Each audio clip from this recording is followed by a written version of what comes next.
with WEEI Afternoons, brought to you by FlexCar. Save thousands with your flexible car lease at flexcar.com, and by Drains by James, Eastern Mass's top provider of drain and sewer cleaning and repair. Tommy Curran, how we doing? What's up, buddy? Good afternoon. And a good afternoon to you, too. I hope that this nice long break here in between games has been treating you well, and I know that it's been an interesting sort of week here for the Patriots at practice with this extra time after coming off of a tough loss. A lot has been made, Tommy, about the message and Drake Maye and sort of his ability to motivate these guys after a loss like this. What would you say where would you say that level is right now as we get closer and closer to Sunday? That's a key question, I think, Christian, going into this week, and we'll get our answer a little bit on Sunday. I mean, I can't really tell how motivated they are until they take the field and see how much they can rectify all of the issues, or at least some of the issues, both in performance, technique, and honestly, a little bit of effort from the last game. And that's one thing that I think the Patriots need to guard against in this year that we all understand is a bridge year and a building year, and their priority is a quarterback who's not playing and laying a foundation. These guys can't get, I guess, complacent, Andrew Hart. They can't get accepting of their plight and say, well, I mean, what did you expect? Of course we got our asses kicked with all the offensive linemen out and Aaron Rodgers dialed in. You know, of course we went out to San Francisco after they lost and got our asses kicked. So to me, I think that's something that's very important for Mayo to guard against, any kind of loss of urgency toward this season as he builds the culture here. Tom, I think everybody inside the building and outside the building agrees that for this Patriots offense to do whatever it's going to do, it has to run the football. The problem there is the guy that runs the football has not been doing a great job of holding on to it. Is that a significant concern in your mind? It's a concern, but not significant. I just think that's one of those things, Andy, that you can control and fix. And we've seen it so many times.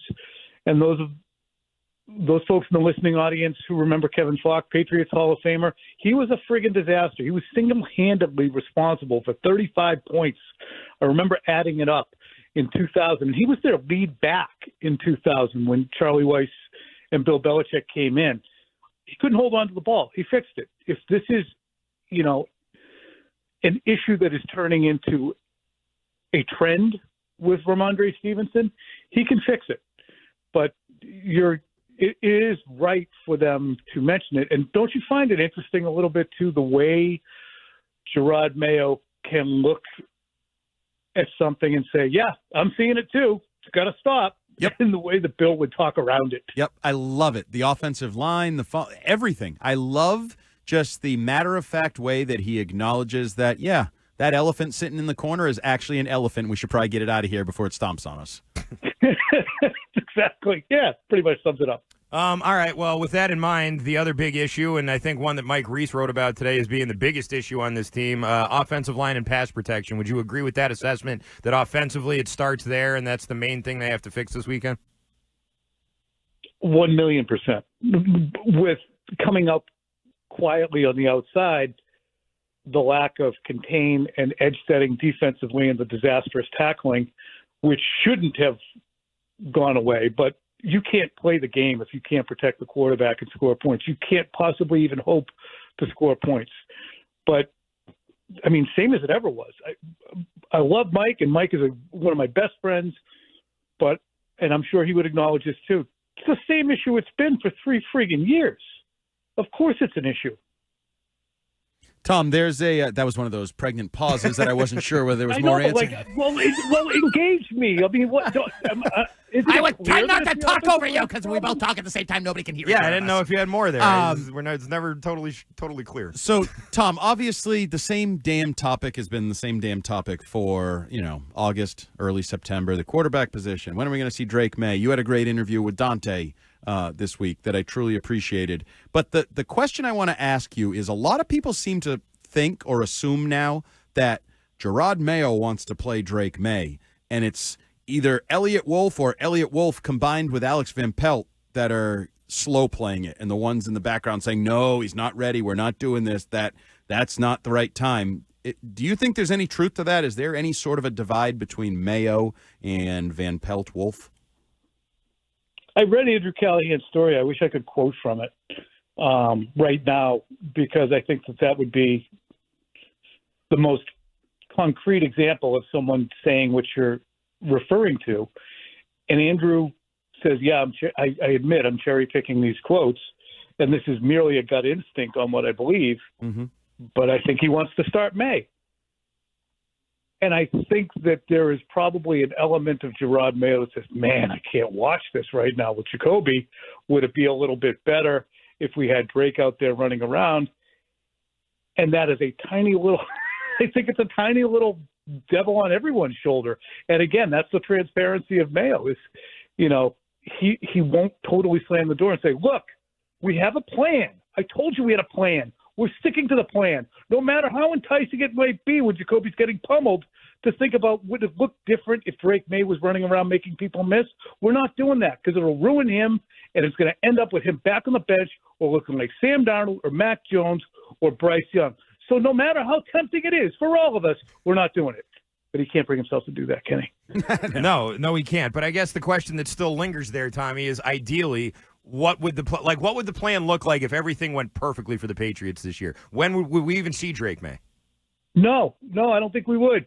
I think if everything went perfectly for the Patriots, Christian, that would be a 9-8 team by the end of the year, and Jacoby Brissett was able to make every start, and the team was competitive, and the foundation was laid, and it looked like a good team. That's their best case scenario. That's what they want to have happen. What's more likely to have happen is at some point they're going to get, and I use this as a random number, they're going to get to about 6 games under 500. 2-8, 1-7, 3-9, and they're going to say, you know what, we're pretty much mathematically eliminated here. I think we're ready to go ahead to Drake now. So I think it's a 6 game as opposed to a date. Tom, on social media, there's like these two areas if you can kind of get lost in. One is Christian Gonzalez is a dominant young corner who shuts down every number one receiver he goes up against. The other, he stinks. He's the 114th graded corner in football or whatever the hell the actual number is from PFF. What is Christian Gonzalez right now? Which is closer to the truth? Is he dominant great, or is he very much a work in progress?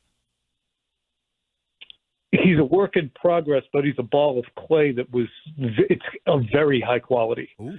Very high quality clay. He has at his disposal physical skills that very few players at that position have, and certainly nobody else on this team. He's long. He is incredibly effortless in the way that he accelerates. I think he's smart, although he doesn't talk enough for me to discern whether or not he truly is, but he doesn't seem to do anything really stupid. So I'm basing it on that. And he's, 7 games into his career? 6.5? That's all he's played. Mm-hmm. So I conclude that he is one of the most smooth-moving cornerbacks I think I've seen the Patriots have. If you want to compare him to Malcolm Butler, for instance, or who was the other furious little corner that they had? Oh, J.C. Jackson.